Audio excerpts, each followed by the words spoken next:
बच्चों हम लोग कल थोड़ा सा ईथर शुरू किए थे, आज उसको आगे बढ़ाते हैं।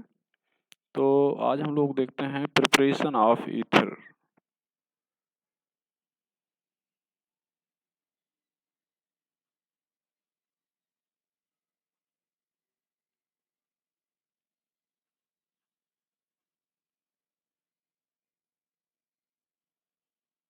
प्रिपरेशन ऑफ ईथर पहला,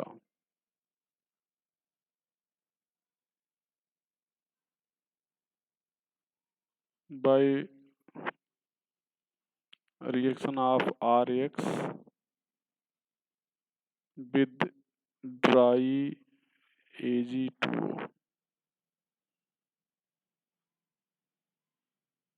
यहाँ पर ध्यान दें, यहाँ पर हम लोग RX ले रहे हैं, यहाँ पर Ag2O ड्राई ले रहे हैं, यहाँ पर 2RX। अब यहाँ पर X इस Ag के साथ निकल जाएगा, यहाँ पर हो जाएगा ROR और AgX का यहाँ पर प्रेसिपिटेट बन जाएगा। यहाँ पर नोट करके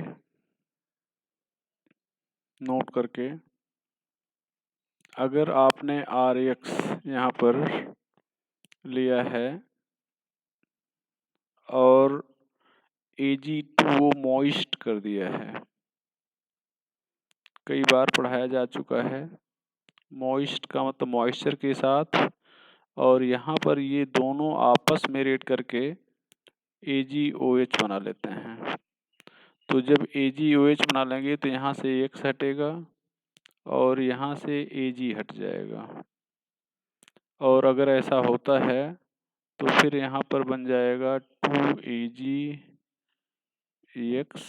और 2ROH बन जाएगा। ये ध्यान दीजिएगा। तो अगर ड्राई Ag2 है तो आपको ईथर मिलेगा, और मॉइस्ट है तो क्या मिलेगा भैया? एल्कोहल मिल जाएगा। जब आप एल्किल हैलाइड ले ही लिए हैं तो आगे भी देख लिया जाए। दूसरा, बाय यहाँ पर second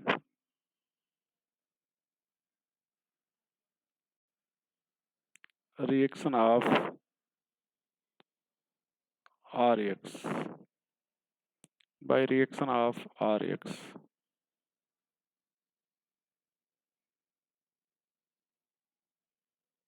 with sodium or potassium alkoxide। ये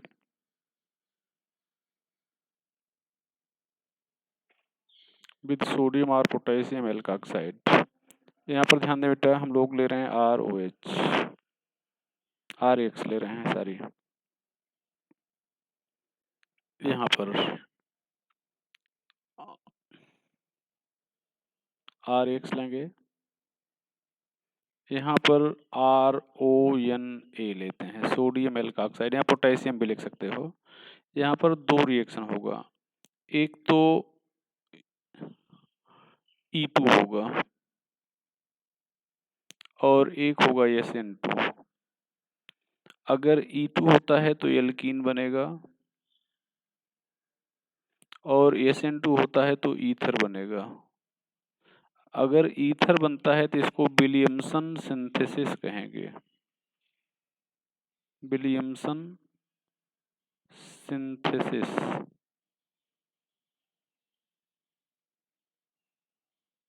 इसको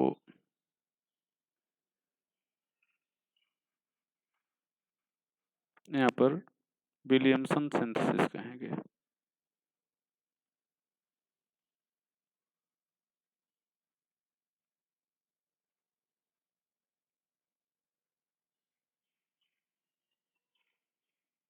ये हो जाएगा। यहाँ पर ध्यान दें, condition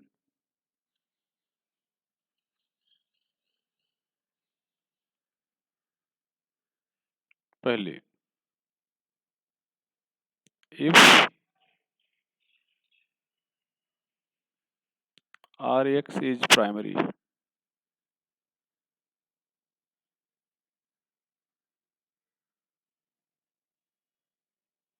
Rx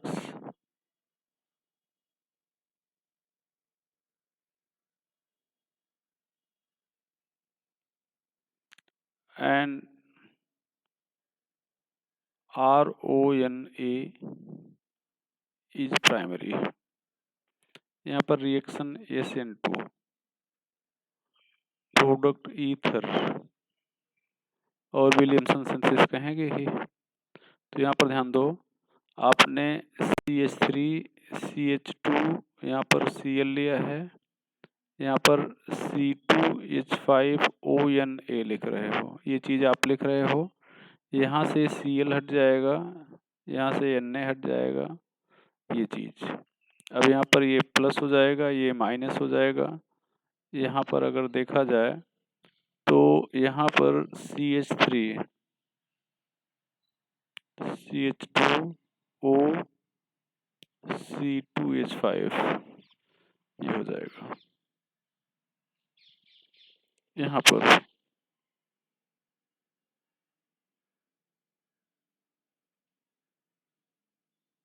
if Rx is secondary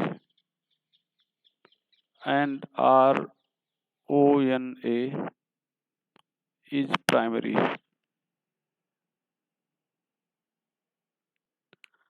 यहाँ पर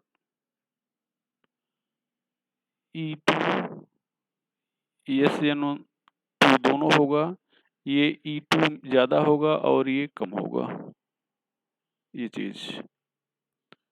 अब यहाँ पर ध्यान दें, जैसे आपने CH3 CH यहाँ पर मान लो Cl लिया है, ये CH3 है, यहाँ पर C2H5ONA लिया है, तो यहाँ पर अल्फा कार्बन और ये बीटा हो गया, तो अल्फा से Cl निकल जाएगा, बीटा से H निकल जाएगा। अगर ऐसा होता है तो यहाँ पर CH3 CH2 बन जाएगा। और यहाँ पर ऐसा भी हो सकता है, यहाँ पर ध्यान दें, ये Cl यहाँ से निकल गया और यहाँ से Na निकल गया, ये तो यहाँ पर क्या बना, इसको देखा जाए तो ये हो जाएगा CH3 CH, इस CH3 बीटा जहाँ पर लिखा गया इसको नीचे कर देते हैं, CH3 यहाँ पर हो जाएगा O, यहाँ पर C2H5, यहाँ पर NaCl हो गया। अब यहाँ पर ध्यान दें बेटा, ये जो प्रोडक्ट आपने लिखा है ये मेजर है, ये मेजर है, ये माइनर है। यहाँ पर थर्ड कंडीशन है,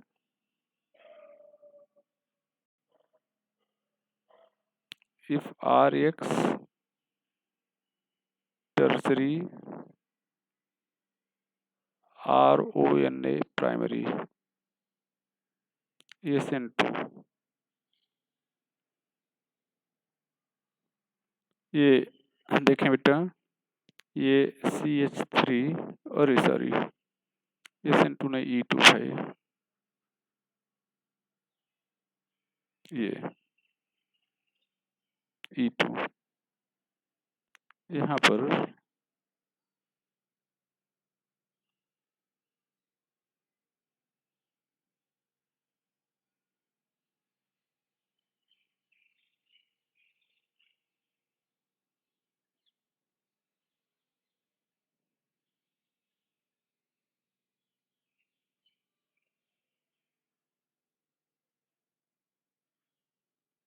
पर ये अल्फा ये बीटा हो जाएगा, अल्फा से Cl निकल जाएगा और बीटा से H निकल जाएगा।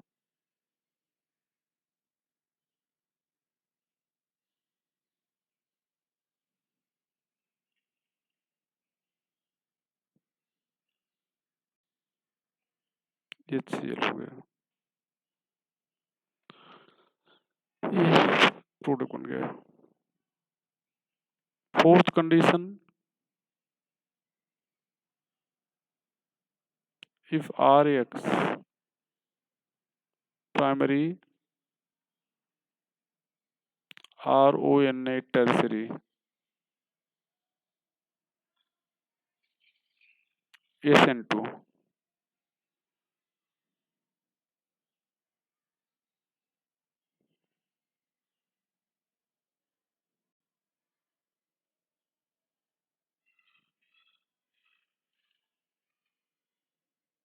ये तो यहाँ पर SN2 हो जाएगा, यहाँ से Cl निकल जाएगा, यहाँ से Na निकल जाएगा, ये प्लस ये माइनस, ये प्लस ये माइनस हो जाएगा। और यहाँ पर देखा जाए तो ये हो जाएगा CH3 CH2O, यहाँ पर CH3, यहाँ पर CH3, यहाँ पर भी CH3, ये हो गया। ये ईथर यहाँ पर नोट करके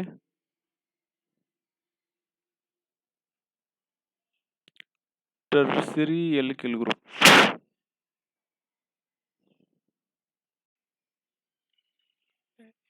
in ether is always obtained from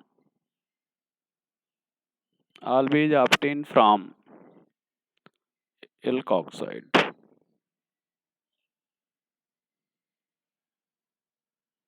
Always obtained from elk oxide. यहाँ पर देखा जाए बेटा, fifth condition,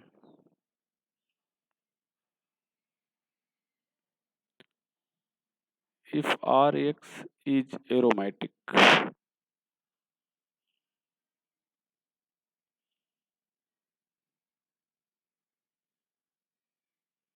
then no reaction.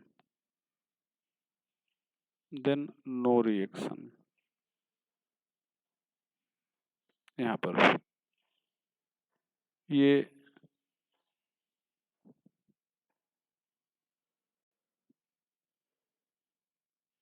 Cl ले रहे हो, यहाँ पर NaO उल्टा लिख रहे हैं, C2H5, यहाँ पर नो रिएक्शन। अगर आपसे पूछा जाए ऐसा क्यों हुआ, तो आप कहेंगे कि ये यहाँ पर Cl रिजोनेंस के कारण स्टेबल है, तो इसका मतलब जो ईथर है उसमें एरोमेटिक पार्ट नहीं आएगा, और अगर लाना है तो फिर उसको आप एल्कोक्साइड में रखेंगे। फिर नोट करके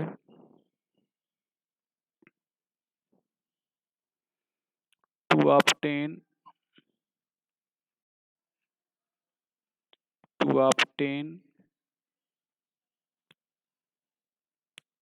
phenyl group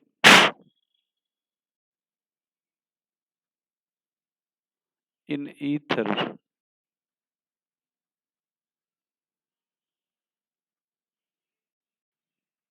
it should be present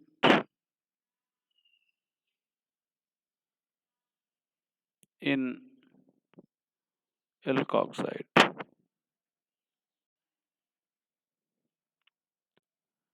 हालांकि तब उसको एल्कोक्साइड नहीं लेना कहेंगे, उसको फिनॉक्साइड कहेंगे, मतलब फिनॉक्साइड लेना चाहिए हमें, ये ऐसे सीधे कहते हैं।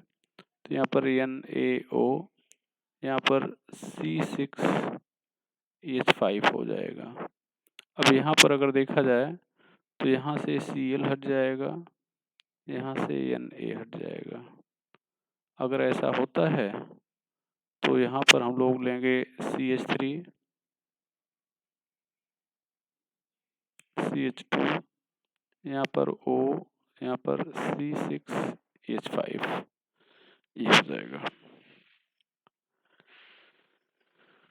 चलो बेटे,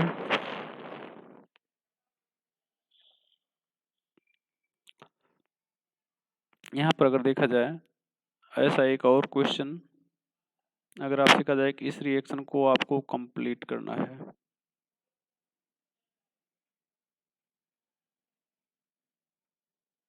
यहाँ पर NaOC2H5। तो यहाँ पर आप क्या करेंगे, Cl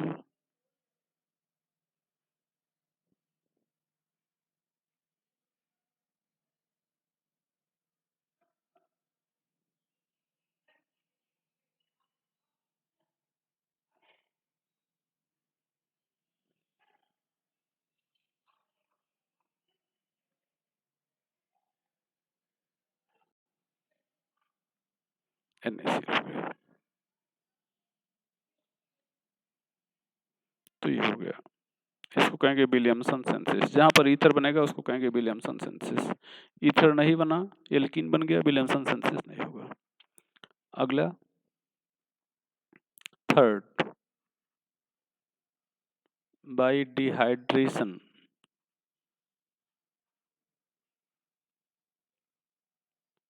of alcohol.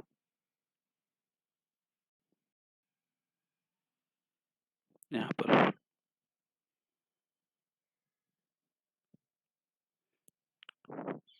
when primary alcohol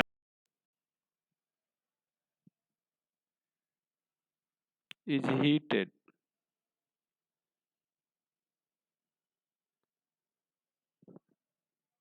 या ट्रीटेड कर दिया जाए, हीटेड नहीं,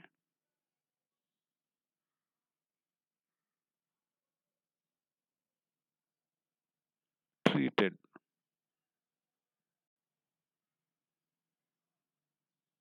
with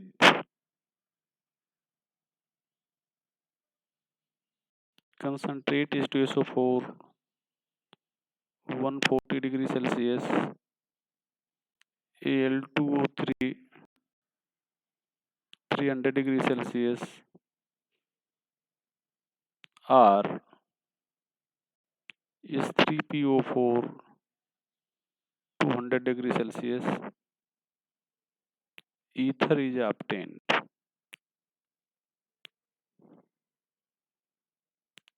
on increasing temperature. Alkene is obtained.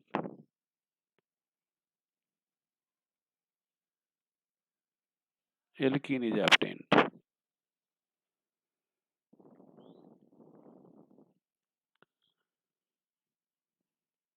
Secondary and alcohol majorly gives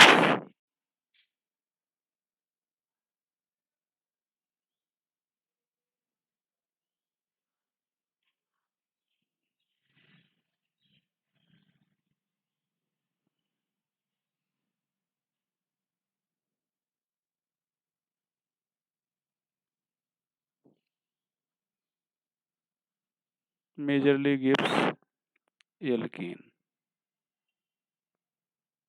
यहाँ पर ध्यान दें,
if mixture of two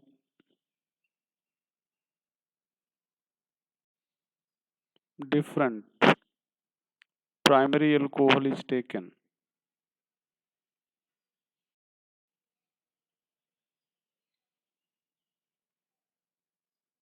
then 3 product is obtained.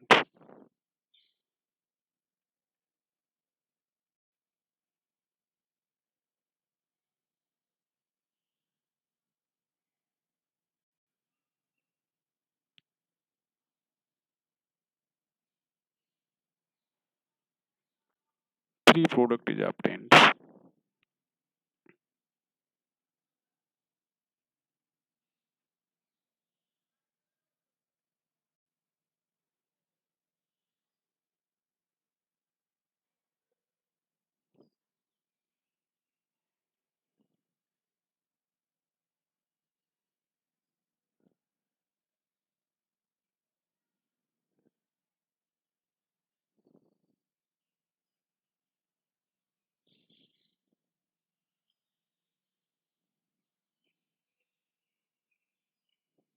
यहाँ पर अब ये 2 मेथिल एल्कोहल आपस में अटैक कर सकते हैं, 2 एथिल एल्कोहल आपस में अटैक कर सकते हैं।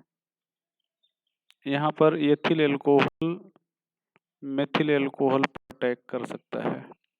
यहाँ पर ध्यान दें, अब जैसे मान लो आपने यहाँ पर ए और बी लिया है, ऐसे लिया है, तो अब कंटेनर में बस एक ए के मालिक्यूल और एक बी के मालिक्यूल आप पकड़ के नहीं रखे हैं, बहुत सारे ए के होंगे, बहुत सारे बी के होंगे। तो जब कोलिजन होगा तो ए के साथ कोलाइड कर सकता है, ए बी के साथ कोलाइड कर सकता है, बी के साथ कोलाइड कर सकता है।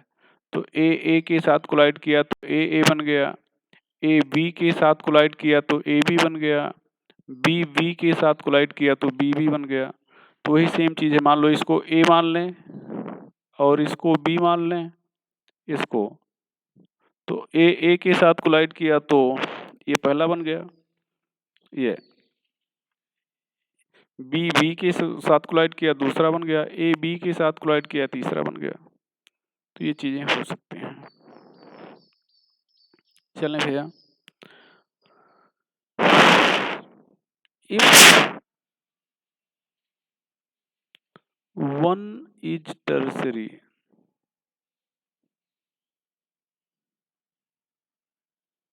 and other is primary in excess, then single product is obtained.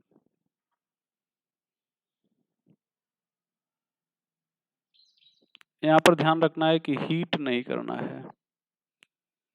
तो यहाँ पर एक हम लोग जैसे टर्सरी ले लिए, ये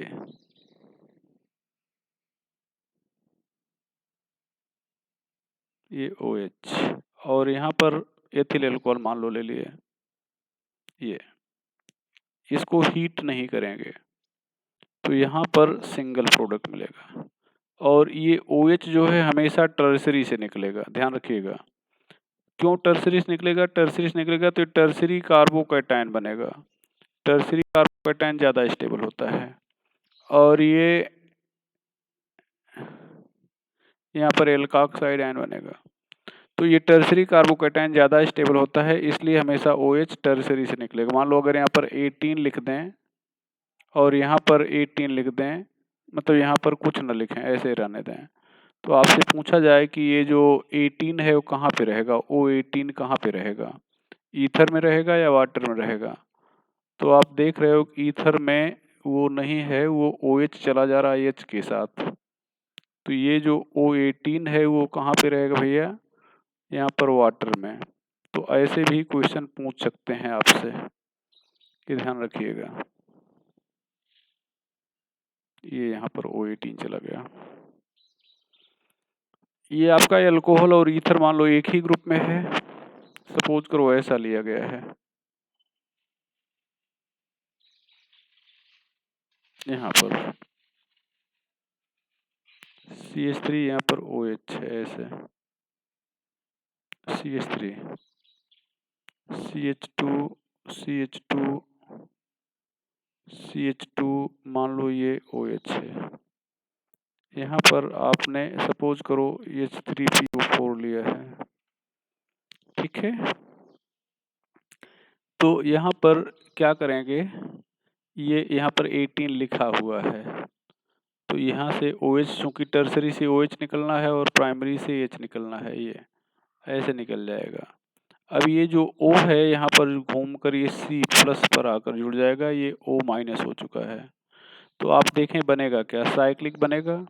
यहाँ पर इस C को पहले लिख दे रहे हैं, इस C को हमने लिख दिया जिस पर 2 CH3 जुड़े हैं, एक CH3 ऊपर दिखा दे रहे हैं, एक CH3 यहाँ पर दिखा दे रहे हैं, क्योंकि ये रिंग के बाहर रहेंगे। अब ये CH2 यहाँ से शुरू कर रहे हैं, ये CH2 दूसरा हो जाएगा, ये तीसरा CH2 हो गया, और ये एक O हो गया। ये 5 मेंबर्ड रिंग बन गई और O18 चला गया कहाँ पर, वाटर में। तो ऐसे भी क्वेश्चन पूछ लिए जाते हैं, आप रिएक्शन बना ले रहे हैं, बस इतना ही पर्याप्त नहीं है। अगला हो जाएगा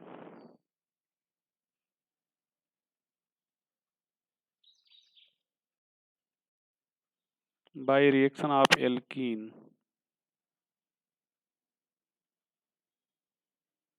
विद एल्कोहल।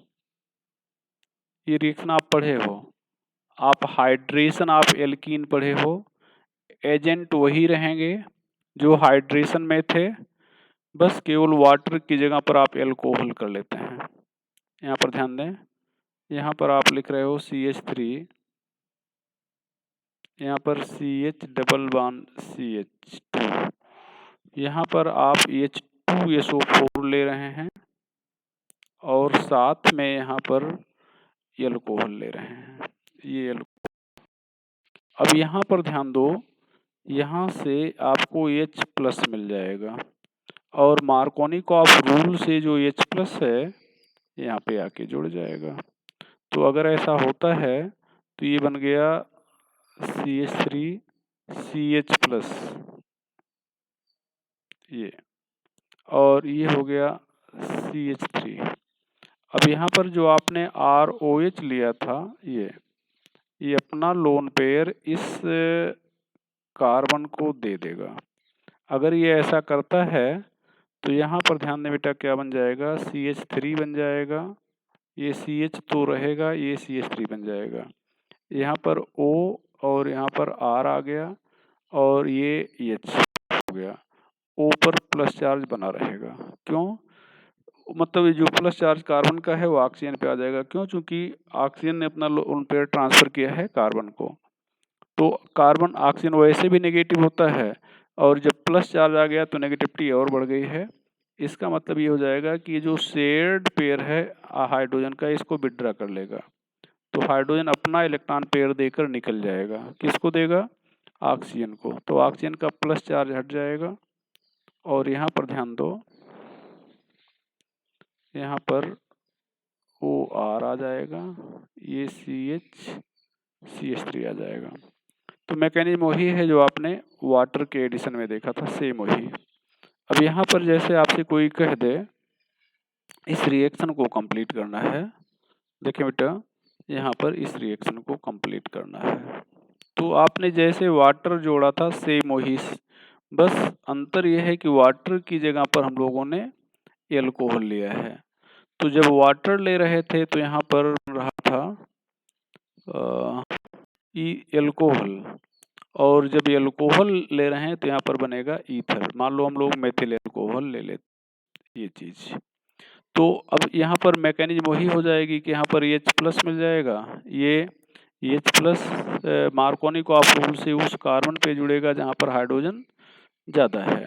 तो अगर ऐसा होता है तो ये हो जाएगा। अब यहाँ पर ध्यान दिया जाए, ये हो जाएगा CH3, ये हो जाएगा CH+, ये हो जाएगा CH3। अब यहाँ पर हम लोग लिखेंगे 1 CH3 माइनस शिफ्ट। कैसे हमें पता चल गया कि 1 CH3 माइनस शिफ्ट लिखेंगे, क्योंकि ये जो कार्बोकैटायन बन रहा है ये सेकेंडरी है। देख लो, ये जहाँ पर ये प्लस चार्ज लगा है जिस कार्बन पे, वो खुद 2 कार्बन से जुड़ा है, तो ये सेकेंडरी है। तो ये हो गया प्राइमरी, मतलब सॉरी, अब यहाँ पर सेकेंडरी और प्राइमरी कार्बोकेटायन में रीअरेंजमेंट होता है, तो ये CH3 यहाँ से ट्रांसफर होके यहाँ पे आ जाएगा। तो इस अच्छा, अब इस जहाँ पर CH3 था वहाँ से हट जाएगा, जहाँ पर प्लस था वहाँ पे चला जाएगा और प्लस आ जाएगा CH3 की जगह पे। तो अब यहाँ पर हो गया ये CH3, ये CH3 यहाँ पर आ गया प्लस, ये हो गया CH, ये हो गया CH3, ये हो गया CH3। अभी प्लस वाले जगह पे अटैक करेगा कौन? एल्कोहल अटैक करेगा।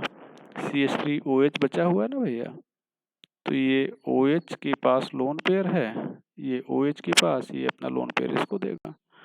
तो अगर अपना लोन पेयर देता है तो ऐसे यहाँ पर हो जाएगा CH3, यहाँ पर आ जाएगा OCH3 और यहाँ पर आ जाएगा H, ये हो जाएगा प्लस चार्ज, ये हो जाएगा CH3, यहाँ पर भी हो जाएगा CH3। अब यहाँ पर अगर देखा जाए तो ये जो ऑक्सीजन है इस हाइड्रोजन के इलेक्ट्रॉन को विड्रॉ कर लेगा, ऑक्सीजन हाइड्रोजन के इलेक्ट्रॉन को विड्रॉ कर लेगा। और अगर ऐसा करता है तो यहाँ पर क्या बन जाएगा? CH3, यहाँ पर O, CH3, CH, CH3, CH3, ये प्रोडक्ट बन जाएगा। यहाँ पर ध्यान दें एक और, यहाँ पर तो रीअरेंजमेंट हो रहा है, लेकिन अगर आप इसको लें, यहाँ पर ध्यान दो, मर्क्यूरिक एसीटेट को जैसे आपने वाटर के केस में लिया था, तो यहाँ पर रीअरेंजमेंट नहीं हो, ऐसे ही बन जाएगा। अगर बिना रीअरेंजमेंट के ईथर बनाना है तो यहाँ पर आप मर्क्यूरिक एसीटेट लेंगे, ये Hg, और यहाँ पर आपने ROH ले लिया है, ये पहला एजेंट, और NaBH4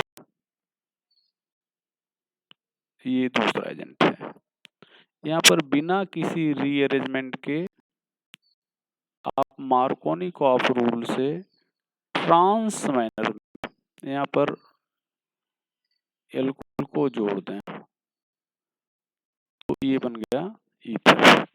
तो ये हम लोग देख रहे थे प्रिपरेशन ऑफ ईथर, भैया प्रिपरेशन ऑफ ईथर देख रहे थे, हो गया।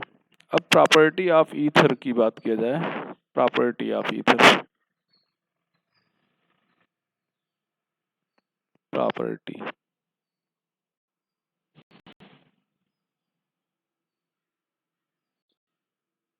Of ether. तो प्रॉपर्टी ऑफ ईथर में अगर देखा जाए तो यहाँ पर सॉल्युबिलिटी में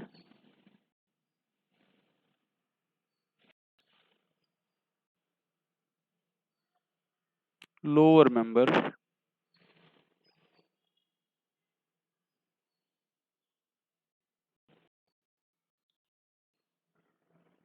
slightly dissolve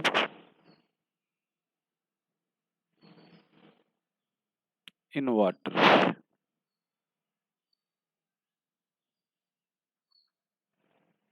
in water,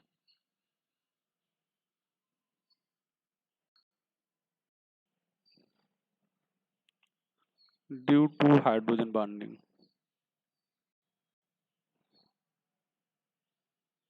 but less than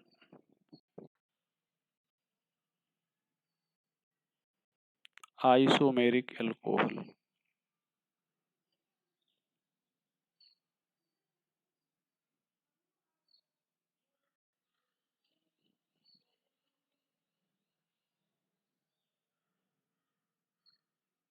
ये सॉल्युबिलिटी में भी होगा, बॉइलिंग पॉइंट में भी होगा, ये पढ़ाया गया है।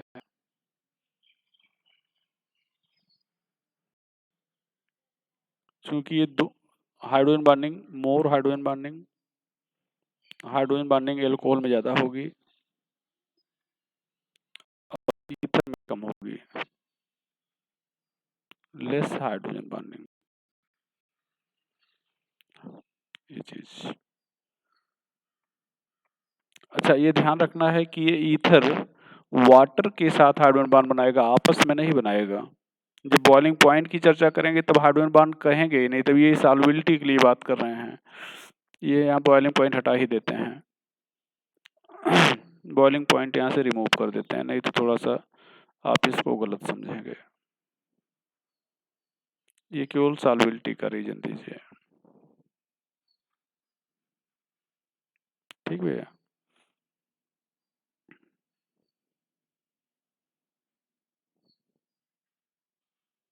सॉल्युबिलिटी की बात करें, बॉइलिंग पॉइंट का बात करेंगे। ये पढ़ाया गया है एल्कोहल का ज़्यादा होगा ईथर से। ईथर वाटर के साथ हाइड्रोजन बॉन्ड बना सकता, आपस में नहीं बना पाएगा। कारण बताया जाए, यहाँ पर हाइड्रोजन बॉन्ड बताएंगे, यहाँ पर वांडर वाल फोर्स बताएंगे। पोलरिटी की बात किया जाए, पोलरिटी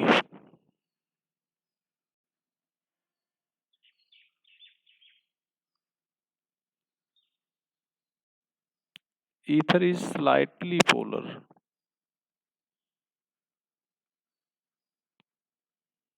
ईथर की पोलरिटी बहुत कम होती है, स्लाइटली पोलर होता है, ये पोलरिटी हो जाएगी।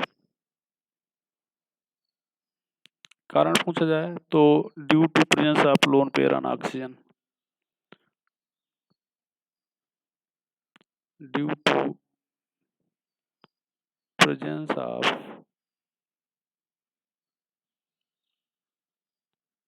लोन पेयर ऑन ऑक्सीजन, तो ऑक्सीजन पर लोन पेयर होने के कारण ये स्लाइटली पोलर होता है। Chemical reaction,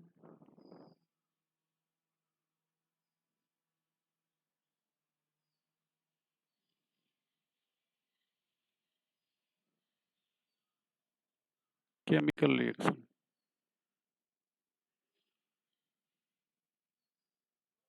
it represent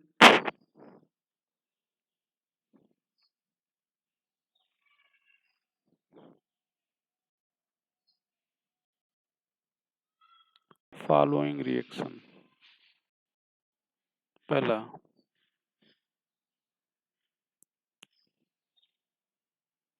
reaction due to oxygen, दूसरा reaction due to alkyl group, और थर्ड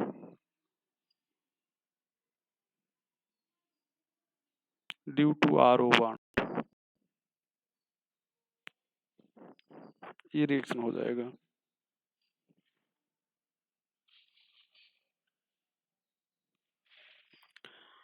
यहाँ पर नोट करके आपको बता दें,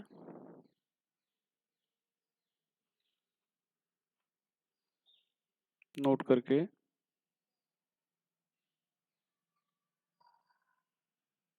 ether does not react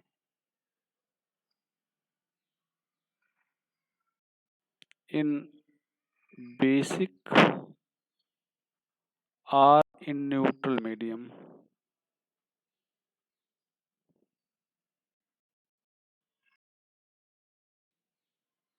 as ether is its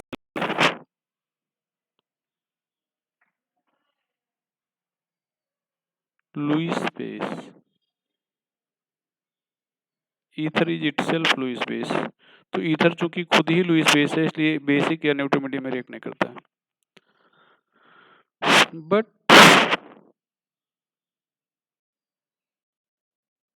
it react in acidic medium.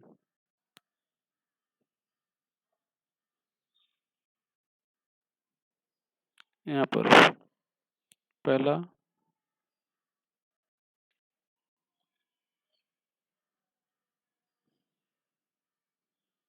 Reaction due to oxygen,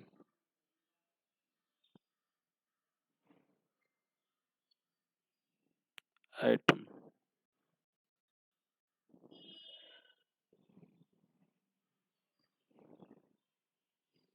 oxygen has lone pair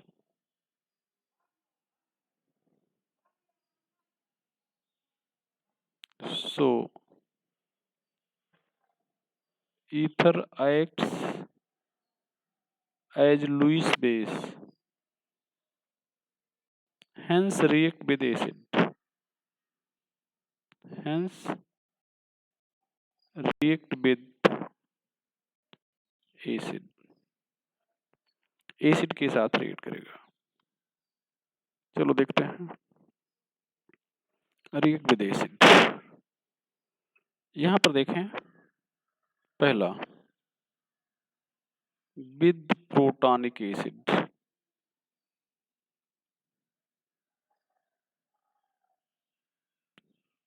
with प्रोटॉनिक acid. यहां पर ध्यान दें,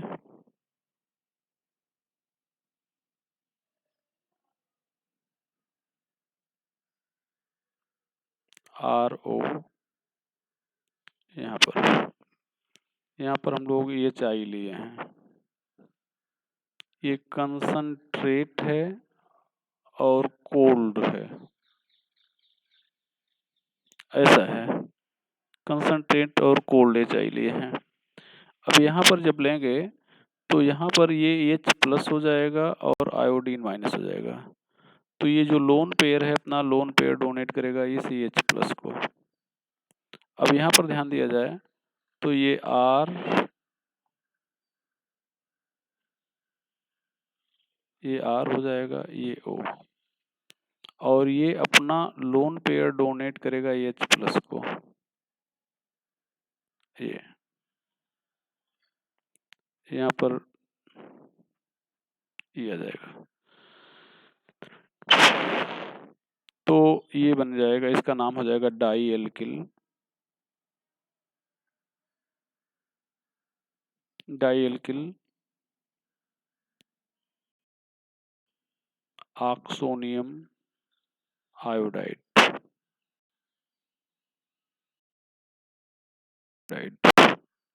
ये हो जाएगा। यहाँ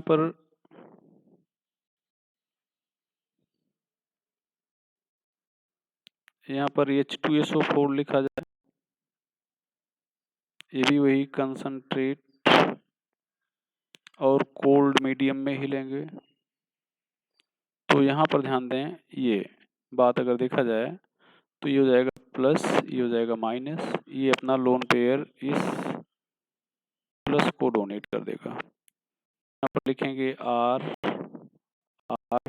यहाँ पर O, ये हाइड्रोजन को अपना लोन पेयर डोनेट कर दिया है, तो यहाँ पर ऐसे हो जाएगा प्लस, ये हो जाएगा HSO4 माइनस, इसको लिखेंगे di alkyl oxonium hydrogen sulphate,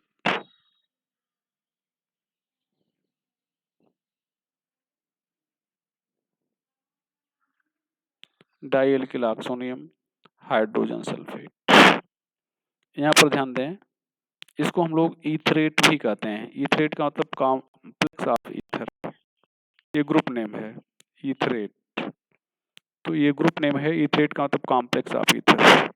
यहाँ पर ग्रिग्नार एजेंट, अच्छा अब विद प्रोटॉनिक एसिड देखा जाए, विद लुईस एसिड, यहाँ पर था with Lewis acid, with Lewis acid,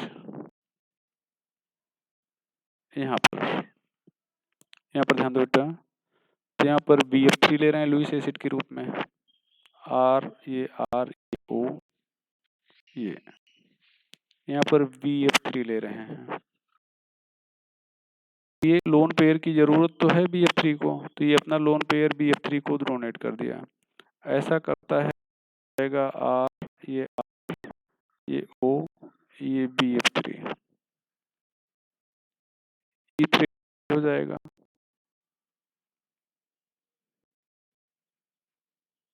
यहाँ पर ये पहला हो गया। दूसरा में ग्रिग्नार एजेंट के साथ हम लोग देख रहे हैं, यहाँ पर ध्यान दो भैया, R2O लिख दे रहे हैं, यहाँ पर 2R2O विद RMgX, तो यहाँ पर हो जाएगा R2O, यहाँ पर एक और R2O, ये लोन पेयर एक ईथर और एक लोन पेयर दूसरा ईथर, ये दोनों डोनेट को, और यहाँ पर हो जाएगा आर, यहाँ पर हो जाएगा एक्स, ये चीज, इसको हम लोग कहेंगे ईथरेट।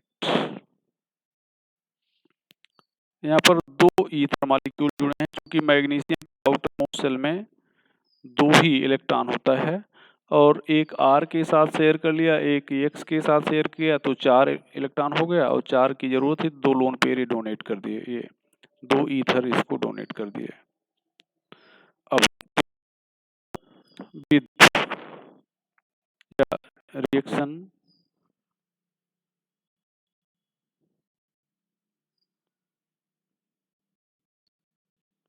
Due to alkyl group, reaction due to alkyl group, यहाँ पर देखें बेटा, पहला हो जाएगा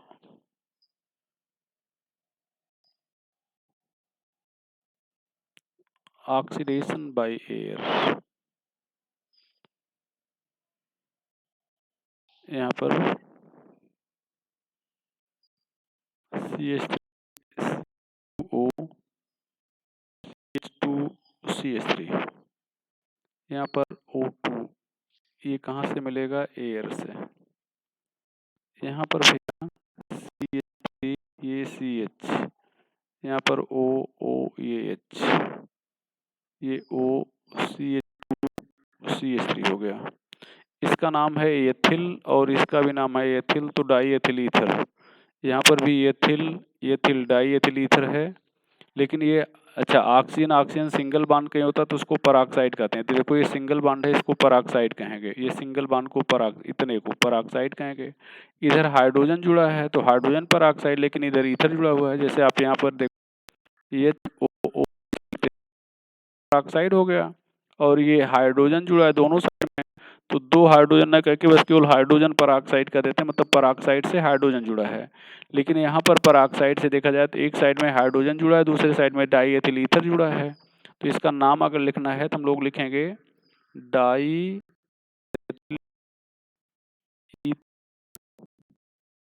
हाइड्रोजन पराक्साइड,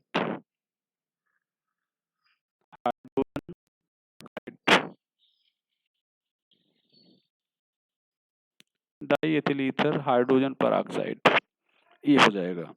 ये एक्सप्लोसिव होता है, एक्सप्लोसिव।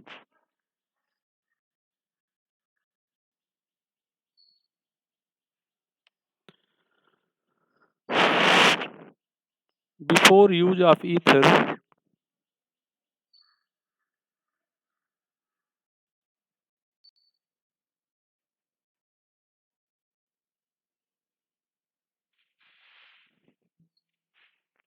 ये यहाँ पर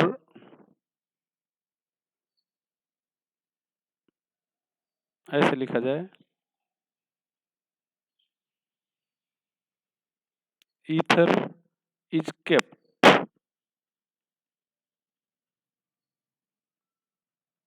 with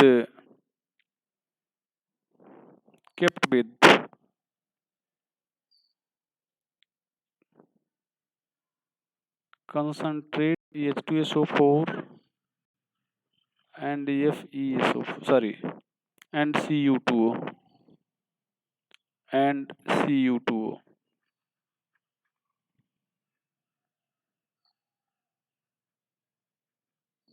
and Cu2O.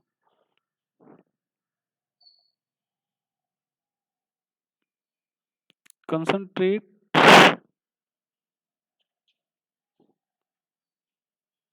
sorry,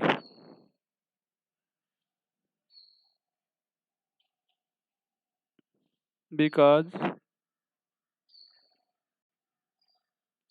Cu2O check the formation of peroxide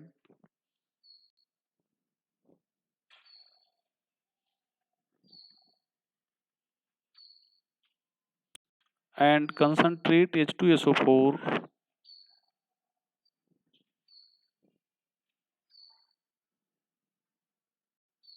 removes peroxide if form. Concentrate HO4 removes peroxide if form. यहाँ पर before use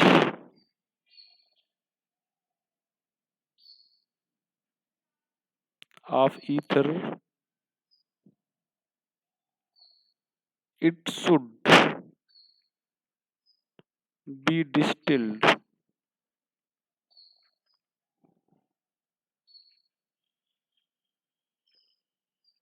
to remove peroxide by H2SO4 or KI or FeSO4.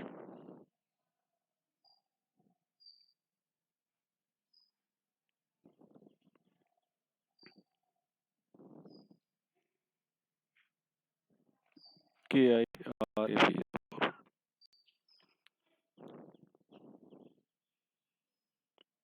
Test of peroxide.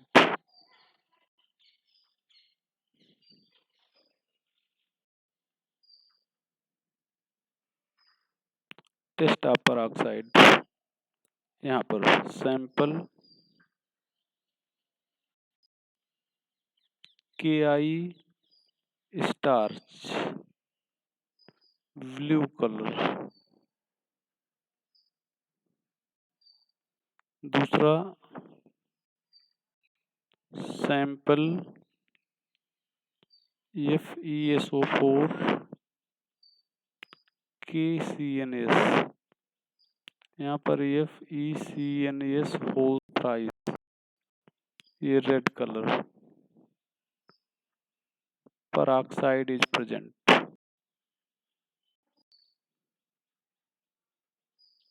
Peroxide is present. यहाँ पर peroxide present होगा। यहाँ पर halogenation देख लिया जाए, कोई बहुत खास तो नहीं है लेकिन फिर भी हेलोजिनेशन देखा जा रहा है। तो यहाँ पर ध्यान दें बेटा, CH3 CH2O CH2 CH3, यहाँ पर Cl2 डार्क में और यहाँ पर Cl2 सनलाइट के साथ तो यहाँ पर हो जाएगा CH3 CHCl OCHCl CH3, यहाँ पर CCl3 CCl2 OCCl2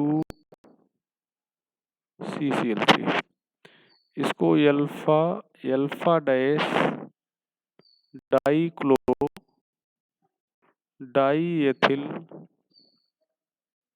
ईथर कह रहे हैं। ध्यान दो, ये डाइएथिल ईथर है और ये अल्फा डैश है, तो यहाँ पर अल्फा और अल्फा पर Cl आ गया तो डाइक्लोरो हो गया और डाइएथिल ईथर हो गया। यहाँ पर देखें सारे हाइड्रोजन Cl के द्वारा हट गए हैं, तो डाइएथिल ईथर है और सारे हाइड्रोजन हट गए हैं, तो इसको कहेंगे पर हैलो या पर क्लोरो। अगर किसी भी कंपाउंड के सारे हाइड्रोजन हैलोजन के द्वारा हट जाते हैं तो नाम वही रहता है पर हैलो, हम लोग और जोड़ देते हैं, तो पर क्लोरो, यहाँ पर डाइएथिल ईथर हो जाएगा। ये हो गया भैया।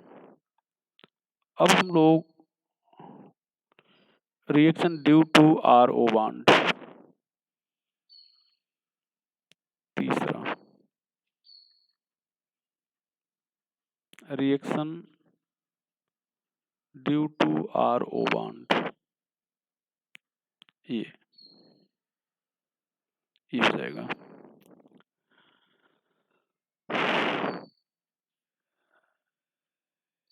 It is SN reaction, nucleophilic substitution. यहाँ पर समझना ये है कि यहाँ पर अगर ये R है, O R है और यहाँ पर HNU है, न्यूक्लियोफाइल। यहाँ पर ये बॉन्ड तोड़ दें, ये प्लस ये माइनस। अब यहाँ पर ये दोनों R अगर सेम नहीं है तो ये प्रोडक्ट अलग अलग बनेंगे। ये बॉन्ड तोड़ेंगे तो यहाँ पर बन जाएगा RNU और यहाँ पर R-OH। और अगर आपने यहाँ पर ये डैश वाला बॉन्ड तोड़ दिया तो यहाँ पर H प्लस, यहाँ पर क्या हो जाएगा, NU माइनस। तो यहाँ पर हो जाएगा R-NU प्लस ROH। अलग अलग प्रोडक्ट बनेंगे। तो हम लोग कंडीशन देखेंगे कब क्या होगा। यहाँ पर condition,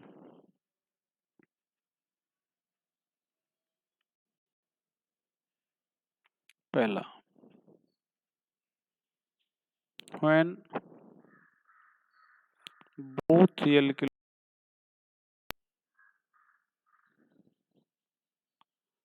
is primary, nucleophile react with smaller alkyl group.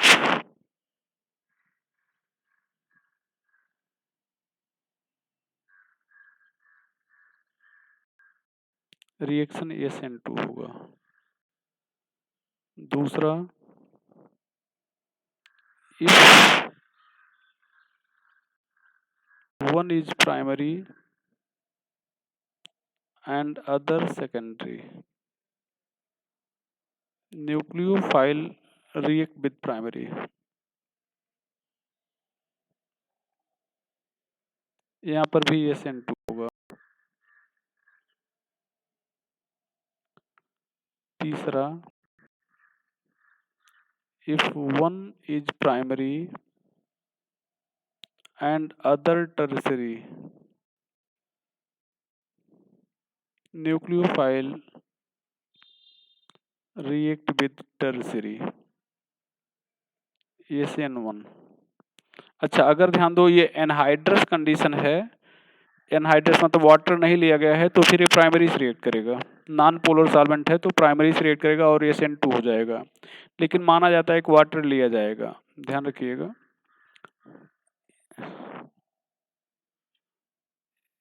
If one is phenyl and other is alkyl,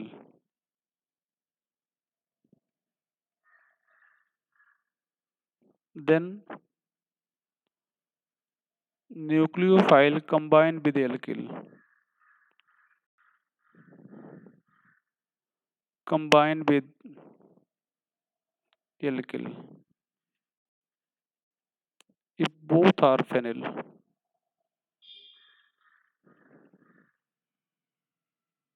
no reaction.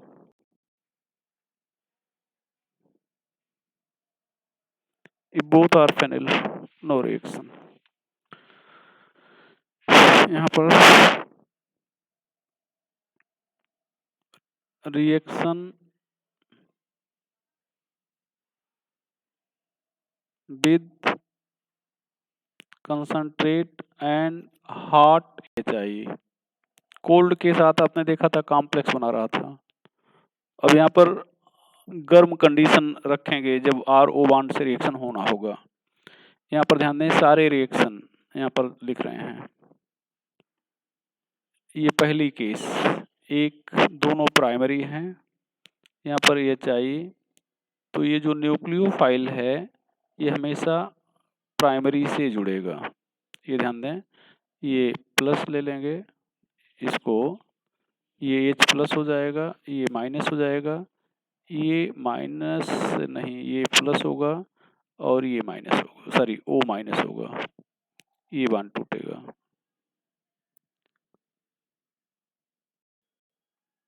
ये O बॉन्ड टूटेगा। तो अब ये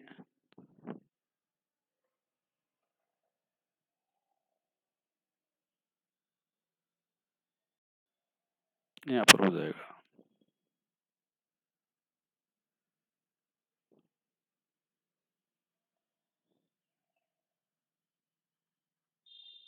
ये चीज पहला। दूसरा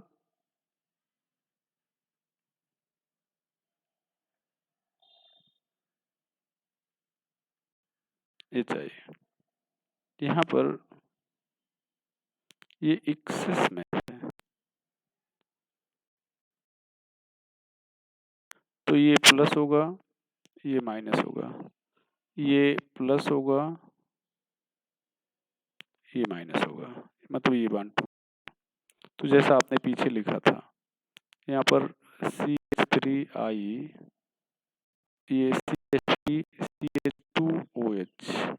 अब चूंकि HI एक्सेस में है तो इसका मतलब ये भी होगा और ये फिर रिएक्ट कर जाएगा इससे, तो यहाँ से H निकल जाएगा और यहाँ से भी H निकल जाएगा, तो ये हो जाएगा यहाँ पर CH3I जो ऊपर वाला ये वाला और प्लस CH3CH2I, मतलब ये प्रोडक्ट बन जाएगा। ये तीसरा केस हम लोग देख रहे हैं, जब आप एक प्राइमरी रखे हो दूसरा सेकेंडरी रखे हो। यहाँ पर तो यहाँ पर भी रिएक्शन SN1 ही होगा, ये बॉन्ड टूटेगा, न्यूक्लियोफाइल प्राइमरी से जुड़ेगा, ये प्लस ये माइनस मतलब आयोडीन यहाँ पे जुड़ेगा। अब ये हो गया, यहाँ पर ध्यान दिया जाए तो ये होगा I, ये हो जाएगा CH3 CH, ये OH, ये CH3 लिख सकते हो। जब एक प्राइमरी और दूसरा टर्सरी है तो ध्यान रखिएगा इस कंडीशन में रिएक्शन आपका SN1 भी हो सकता है और SN2 भी हो सकता है, डिपेंड कंडीशन कैसा है, सॉल्वेंट कैसा है।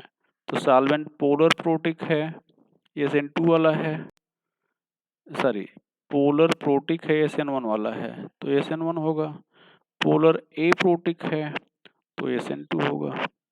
लेकिन चूंकि इस वाटर जो है ये क्या माना जाता है, वाटर यूनिवर्सल सॉल्वेंट माना जाता है, तो हम लोग वाटर को ही मान के चलते हैं कि सॉल्वेंट वाटर ही होगा, इसलिए यहाँ पर SN1 रिएक्शन देते हैं, दिखाते हैं, मतलब जो नेगेटिव पार्ट है या जो न्यूक्लियोफाइल है ये वो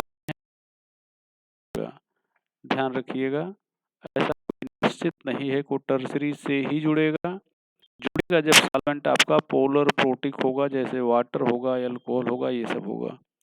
लेकिन अगर आपका सॉल्वेंट एप्रोटिक है या एनहाइड्रस कंडीशन है तो फिर SN2 हो जाएगा और नेगेटिव पार्ट छोटे वाले से जुड़ेगा या प्राइमरी से जुड़ जाएगा।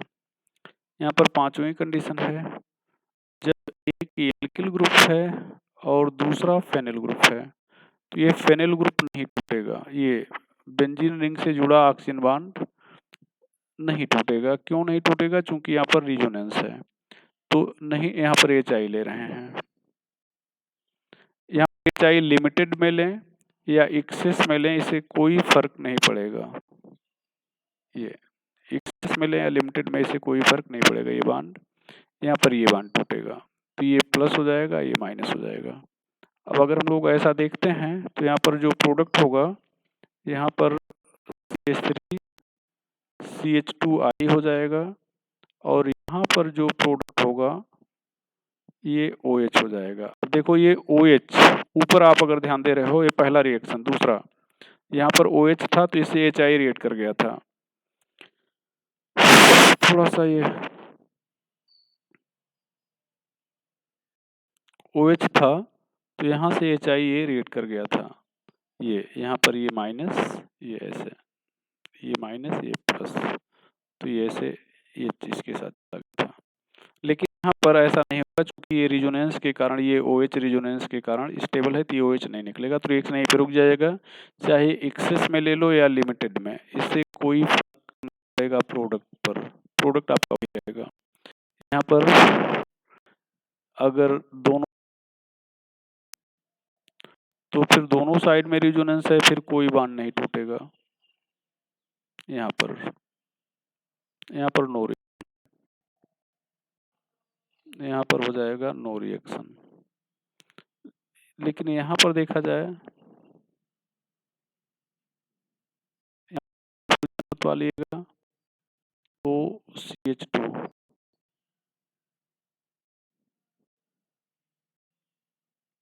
यहाँ पर H आई, यहाँ पर अगर हम लोग लें तो ये माइनस हो जाएगा, ये प्लस हो जाएगा। अब यहाँ रिजोनेंस है, ये प्लस ये माइनस, तो यहाँ पर हम लोग लिखेंगे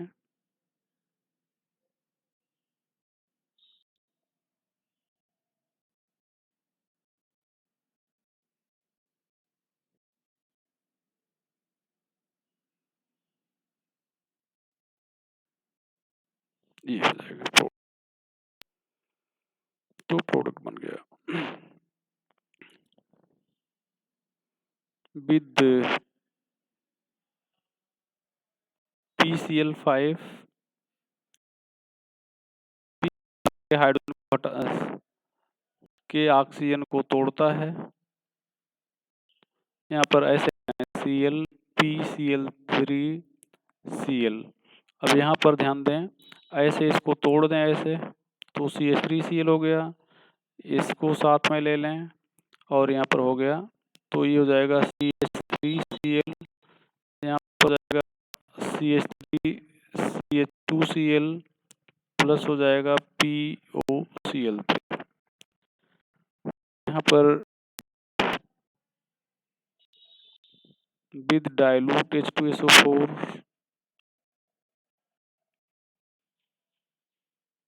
डाइल्यूट H2SO4 मतलब वाटर के साथ रिएक्शन करा रहे हैं। तो यहाँ पर हम लोग लिखेंगे CH3OCH2, यहाँ पर CH3, यहाँ पर डाइल्यूट H2SO4 का मतलब वाटर ले रहे हैं, यहाँ पर डाइल्यूट H2SO4। तो अब ये ध्यान दें, ये बॉन्ड टूटेगा तो ये प्लस ये माइनस हो जाएगा। यहाँ पर जैसा गया ये अगर दोनों प्राइमरी हैं, लेकिन प्रोडक्ट के नेचर पर कोई फर्क नहीं पड़ेगा। ये OH प्लस ये CH3 CH2OH हो जाएगा विद एसिटिल क्लोराइड।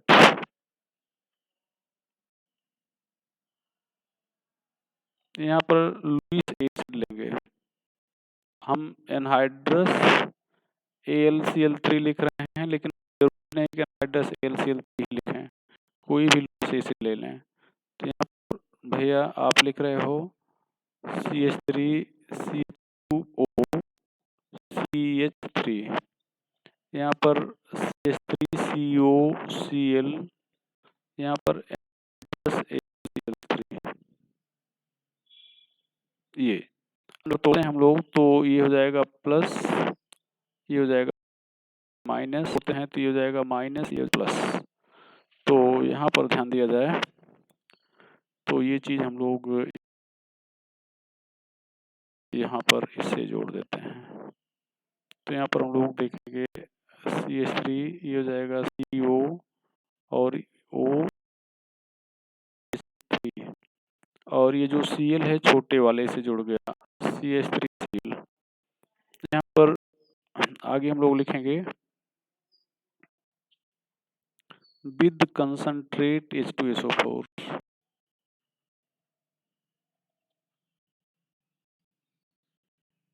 यहाँ पर हीट हॉट, यहाँ पर CH3 CH2 CH3, यहाँ पर भैया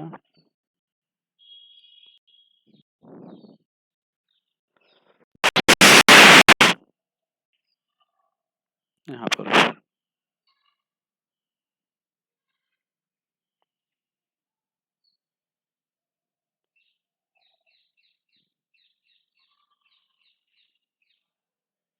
कंसंट्रेट H2SO4। तो ये ध्यान दो, ये यहाँ पर ये बांड टूटेगा, ये प्लस ये माइनस, और यहाँ पर HSO4 ये हो जाएगा, ये माइनस, ये उल्टा कर दिए, ये प्लस ये माइनस हो जाएगा। तो यहाँ पर लिखा जाएगा CH3HSO4 plus CH3CH2OH।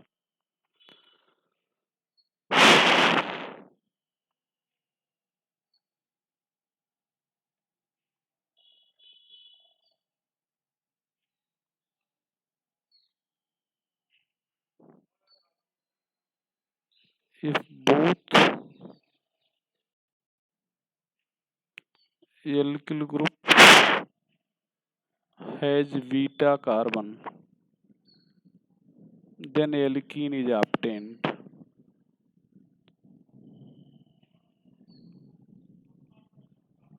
On heating.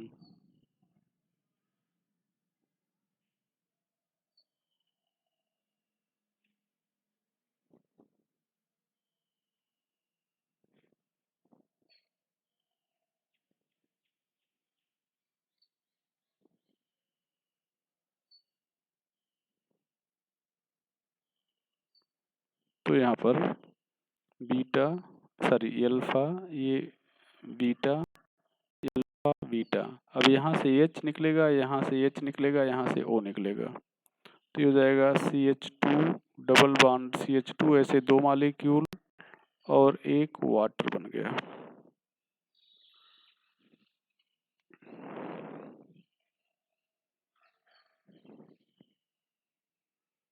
Al2O3 350 degree Celsius.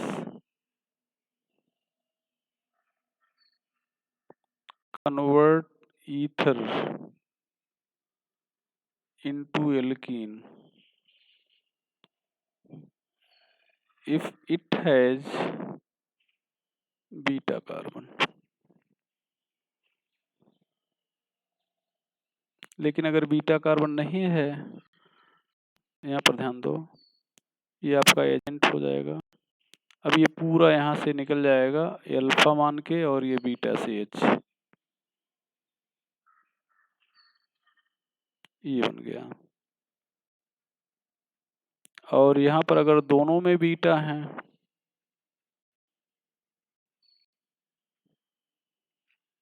तो दोनों एल्कीन में बदल जाएंगे।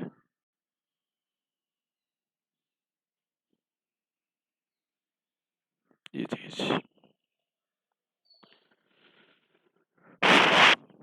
Use of ether.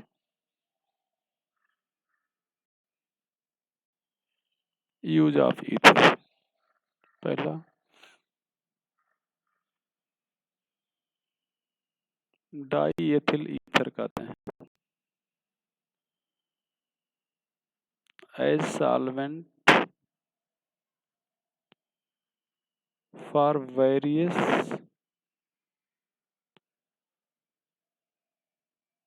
Organic reaction, as anaesthetic,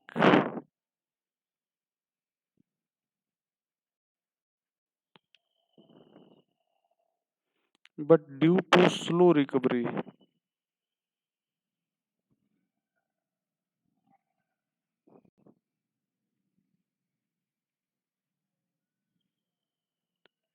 it is now replaced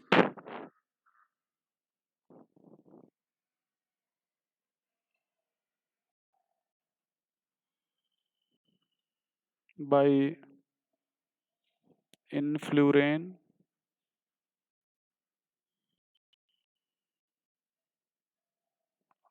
or isoflurane.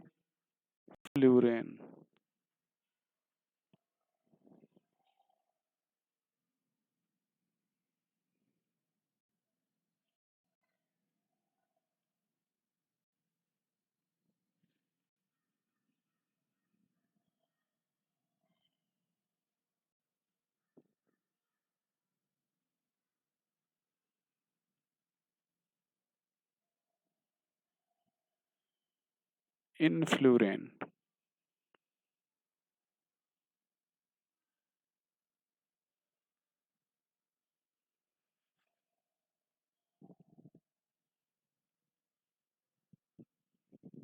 Influorine. और इसका आइसोमर है, यहाँ पर ध्यान दें, CF3 CCl, यहाँ पर H आ जाएगा और OCHF2 ये। एरोमेटिक ईथर की बात करें,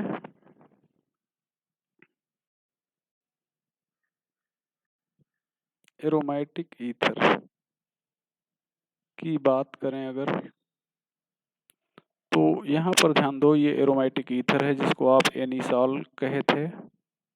ये यहाँ पर OCH3 आप ले रहे हो। यहाँ पर जो रिएक्शन है, ये ध्यान दें, ये रिएक्शन प्रिपरेशन से कोई बहुत मतलब नहीं, आप प्रिपेयर कर चुके हो। ये यहाँ से ये बांड टूट सकता है, ये बांड टूट सकता है, तो यहाँ पर ये बांड तो नहीं टूटेगा due to resonance, stable due to resonance, ये रेजोनेंस के कारण स्टेबल है, ये रेजोनेंस के कारण स्टेबल है,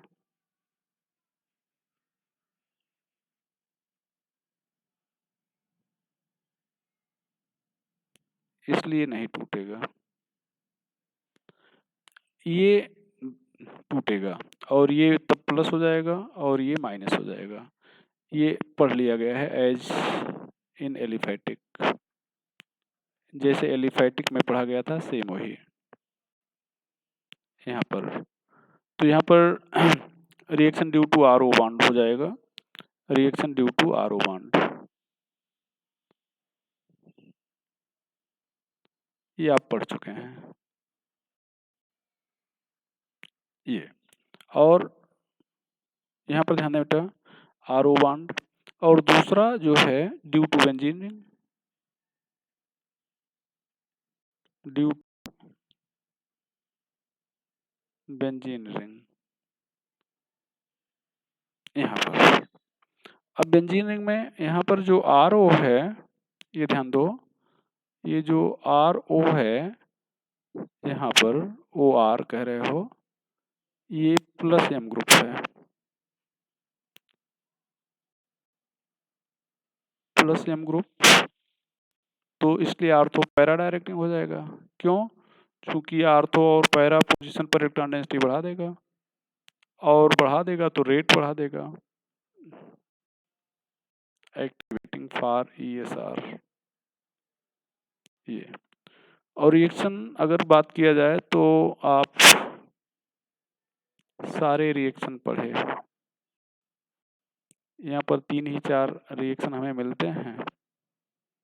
यहाँ पर आप एल्काइलेशन लिखोगे, यहाँ पर हेलोजिनेशन लिखोगे, EX2, यहाँ पर EX3, तो एक बार आर्थो पोजीशन पे और एक बार पैरा पोजीशन पे हेलोजन आ जाएगा।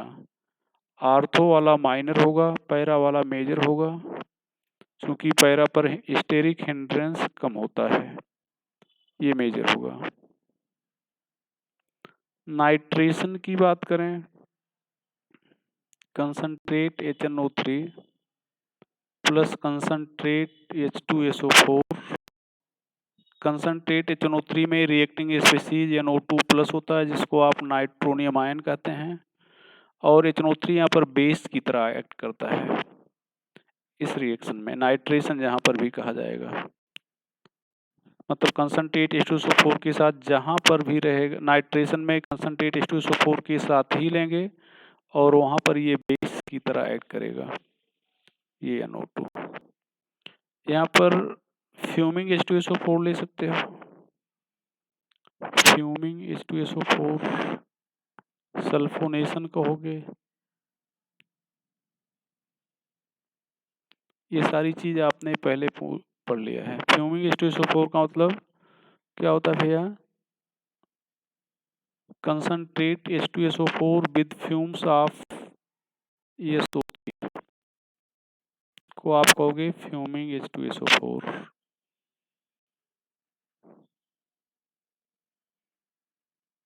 ये हो जाएगा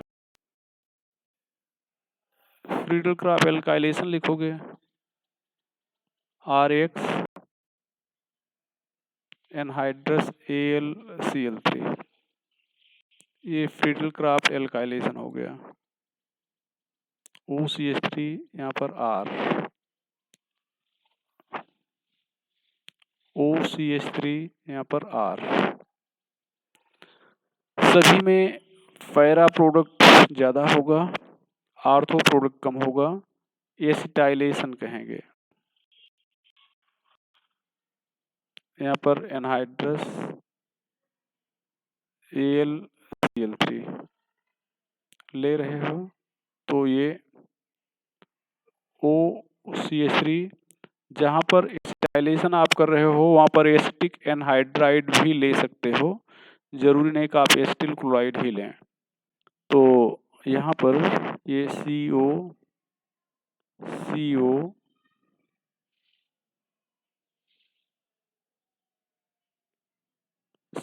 हो जाएगा और एक बार पैरा प्रोडक्ट पर आ जाएगा। ये सारी चीज़ें आप पहले भी जानते हो। OCOCH3 COCH3 चीज, इसको फ्रीडल क्राफ्ट एल्काइलेशन कहेंगे। फ्रीडल क्राफ्ट एल्काइलेशन और इसको फ्रीडल क्राफ्ट एसिटाइलेशन कहेंगे। आप अभी तक कई बार इन चीज़ों को पढ़ चुके हैं, ये चीज़ें हो गई। तो this is all about ether. हम लोग ईथर पढ़ रहे थे, ईथर खत्म हो गया। नेक्स्ट डे हम लोग नेक्स्ट लेक्चर पे फिनाल के बारे में